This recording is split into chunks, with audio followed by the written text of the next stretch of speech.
Hello students, in the previous videos we have learnt about the French society being segregated or separated into three different categories, namely the clergy, the nobility and the third state.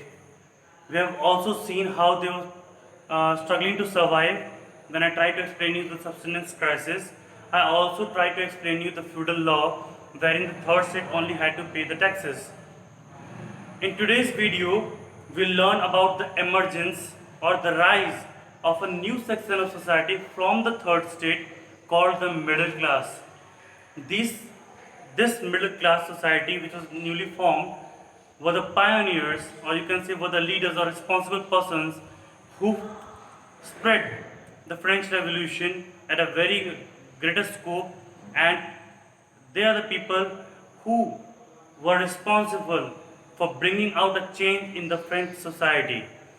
So before going in depth with that, I have tried to take few points down on the board so that you can understand it very more easily. The first point that I have mentioned in past, that means before French Revolution, before 1779, yes 1779, yes, before the FR here French Revolution, space बचाने के लिए मैंने किया है, peasants and workers had revolted against taxes and food scarcity. एक बहुत important point है, इसको मैं थोड़ा सा इंडिया का पर्सपेक्टिव समझाने की कोशिश कर रहा हूँ. ऐसा नहीं कि फ्रेंच रेवोल्यूशन ही एक टाइम पीरियड है जहाँ पे राजा को क्वेश्चन किया गया था. राजा को पहले भी क्वेश्चन किया गया था, बट इतने बड़े पैमाने पे क्वेश्चन कभी राजा को नहीं किया गया था. इट्स लाइक हमारे इंडिया का इंडिपेंडेंस, हमसे पूछा जाए तो भैया फर्स्ट इंडिपेंडेंस स्ट्रगल कब हुआ था, क्या आप लोगों को पता है? The first independence struggle was in the year 1857, 1857. But क्या उससे पहले लोगों ने अंग्रेजों के खिलाफ लड़ाई नहीं लड़ी? क्या लोगों ने अपने स्वतंत्रता के लिए लड़ाई नहीं लड़ा था? लड़ा था, बट वो बहुत छोटे छोटे पैमाने पे था. एक पूरा देश, पूरा हर जगह से जो विद्रोह उठा first time, it was in the year 1857, इसलिए हम उसको फर्स्ट इंडिपेंडेंस स्ट्रगल मानते हैं. वैसे ही फ्रेंच रेवोल्यूशन कोई एक नया कंसेप्ट नहीं था फ्रांस के लोग के लिए. इससे पहले भी लोगों ने अपने राजा के खिलाफ आवाज़ उठाया था, फूड स्कैरसिटी के ऊपर, फूड की कमी को लेकर के आवाज़ उठाया था, मल्टीपल टैक्सेस को लेकर आवाज़ उठाया था. बट वो लोग जो उठाए थे वो लोग पीजेंट्स थे, वो लोग वर्कर्स थे, डेली वेजर्स थे, ना ज़्यादा एजुकेटेड थे, उनको इस चीज़ का मान नहीं था. They did not know how to change a simple struggle into a big revolution. एक छोटे से स्ट्रगल को एक बड़ा सा रेवोल्यूशन में कैसे बदला जाए, बिकॉज जब भी सोसाइटी में चेंज लाना होता है तो हम लोग को एक रेवोल्यूशन की आवश्यकता पड़ती है. ठीक है, तो ये जो पहले के जो फार्मर्स, जो पीजेंट्स थे, they did not know how to formulate a revolution against the autocratic despotic rule of the monarch. ठीक है, but this time they lacked the means and programs to carry out full-scale measures that would bring about a change in the social and economical order. वही चीज़ मैंने example अभी वही चीज़ मैंने explain करने की कोशिश किया. जितने भी पीजेंट्स या वर्कर्स थे उनके पास कमी था संसाधन का, सोच का, कि कैसे इसको एक फुल स्केल पे ले जाएं, एक फुल स्केल मेजर रेवोल्यूशन कर सके ताकि सोशल और इकोनॉमिकल ऑर्डर में थोड़ा बहुत चेंजेस संभव पॉसिबल हो. बट क्योंकि उनको ज़्यादा ज्ञान नहीं था, वो लोग ये चीज़ नहीं कर पाए. The French revolution was carried out by those groups within the third state who had access to education and new ideas. जो फ्रेंच रेवोल्यूशन है बेसिकली उन लोगों ने कैरी किया, उन लोगों ने इसको और ज़्यादा फैलाया जो लोग की थर्ड स्टेट से बिलोंग करते थे, उनको एक्सेस था. That means they were well educated and had multiple ideologies, multiple ideas to formulate a simple struggle, a simple theory into a big revolution. ठीक है, अब देखो ये जो मिडिल क्लास आया कहाँ से? The 18th century witnessed the emergence of a new social group called middle class. 18वीं शताब्दी में ही आपका मिडिल क्लास आया था, who earned their wealth through expanding overseas trade and from manufacturing. It also included professionals such as lawyers, administrative officials, etc. ये तो मैंने एक note लिखा है, समझाने की कोशिश करता हूँ.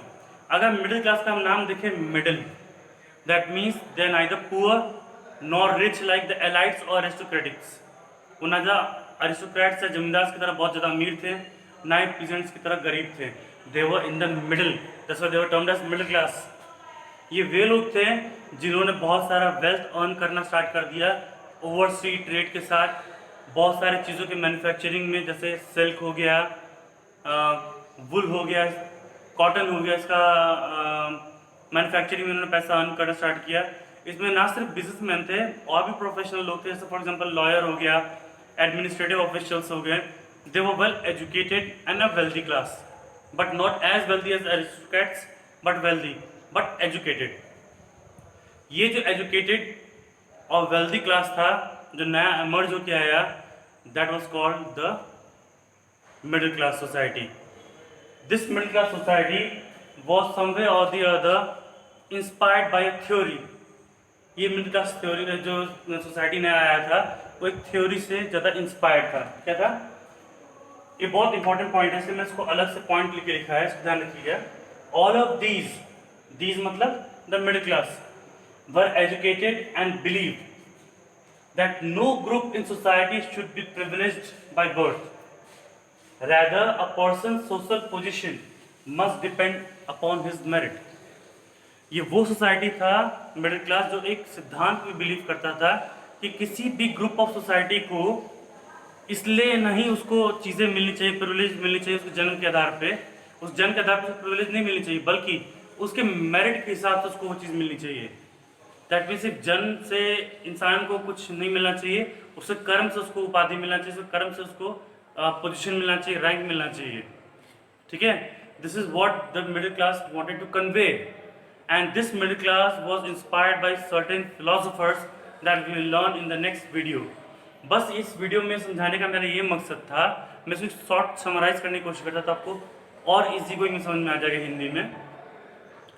फ्रेंच रेवोल्यूशन से पहले भी पीजेंट्स वर्कर्स ने रिवॉल्ट किया था राजा के खिलाफ, क्योंकि फूड का स्कार्सिटी था, कमी था, टैक्सेस को लेकर भी उन्होंने आवाज़ उठाई थी, बट वो ज़्यादा एजुकेटेड नहीं थे, इसलिए वो बड़े स्केल पे राजा को तंग नहीं कर पाए, राजा के खिलाफ एक विद्रोह पैदा नहीं कर पाए, उनके पास संसाधन नहीं था, उनके पास एजुकेशन नहीं था। फ्रेंच रेवोल्यूशन जो है उसको बढ़ाया था उन लोगों ने जो कि थर्ड स्टेट से तो बिलोंग करते थे, बट वो सब के सब एजुकेटेड थे और वेल्दी थे। अब ये एजुकेटेड और वेल्दी कहाँ से आया वो समझाने के लिए मैंने आपको बताया कि 18th सेंचुरी में एक नया सेक्शन ऑफ सोसाइटी आया थर्ड स्टेट से, जिसको हम लोग मिडिल क्लास कहते हैं, जो एजुकेटेड था और वेल्दी था।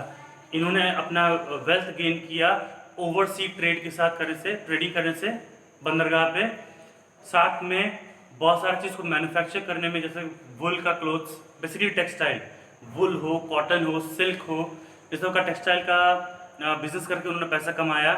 Apart from businessman and traders, उसमें और भी लोग थे जैसे प्रोफेशनल्स, जैसे लॉयर्स, एडमिनिस्ट्रेटिव ऑफिशियल्स, तो they were highly educated and also wealthy, इसलिए उनको एक नाम पड़ा मिडिल क्लास, जो कि एरिस्टोक्रेट्स एंड द पीजेंट्स, जो लोअर सेक्शन है उसके बीच का एक ब्रिज है, एक गैप है मिडिल क्लास। ये मिडिल क्लास क्योंकि एजुकेटेड थी, वो एक फिलॉसफी पे बिलीव करते थे कि फिलॉसफी ये था उनका कि किसी को भी जन्म के आधार पे छूट नहीं मिलना चाहिए, जन्म के आधार पर कोई उपाधि नहीं मिलनी चाहिए, उसके कर्म ही प्रधान होने चाहिए, और कर्म के अनुसार ही लोगों को उपाधि और कर्म के अनुसार ही लोगों को पहचान मिलना चाहिए। याद कीजिए फ्यूडल लॉ में नोबिलिटी का, अगर नोबल के घर बच्चा पैदा होता है तो नोबल ही होगा, जो उसके फादर को छूट मिलेगा वो छूट उसको भी मिलेगा, since he was born in a Nobel family.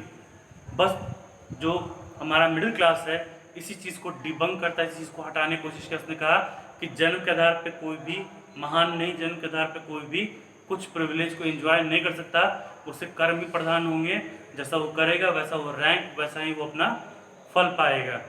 और ये जो फिलॉसफी है मिडिल क्लास का, वो कुछ राइटर्स द्वारा इंस्पायर्ड था, जो हम नेक्स्ट वीडियो में समझेंगे। और वो राइटर्स बहुत इंपॉर्टेंट है जब हम बात करते हैं डेमोक्रेसी का। इनफैक्ट मैं जब पढ़ाऊँगा तो आपको समझाऊँगा कि there were also people responsible to inspire the Indian democratic society also. ठीक है।